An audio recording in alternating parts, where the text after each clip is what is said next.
Niger, Paris soutient une action militaire du président Bazoum et de la CEDEAO, si cela devait être le cas. Les divergences entre Niamey et Paris semblent irréconciliables. Lors d'un important discours de politique étrangère devant les ambassadeurs à Paris, lundi 28 août, le président français Emmanuel Macron a redoublé la position de son gouvernement concernant la Juta.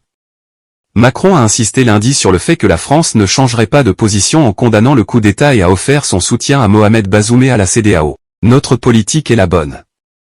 Elle dépend du courage du président Mohamed Bazoum, de l'engagement de nos diplomates, de notre ambassadeur sur le terrain qui reste malgré les pressions, a déclaré Macron lors d'un rassemblement d'ambassadeurs de France dans la capitale. L'ambassadeur français Sylvain Hitt a reçu l'ordre de quitter le Niger dans les 48 heures dans une lettre vendredi 25 août du ministère nigérien des Affaires étrangères qui l'accusait d'avoir ignoré une invitation à une réunion avec le ministère. La lettre citait également des actions du gouvernement français contraires aux intérêts du Niger. Le président Bazoum du Niger a été renversé le 26 juillet.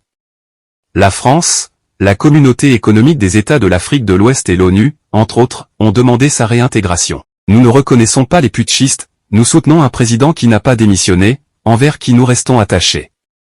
Et nous soutenons l'action diplomatique et, le cas échéant, militaire, de la CEDEAO. Dans une logique de partenariat qui est celle je l'ai présentée en février dernier, a déclaré le chef de l'État français.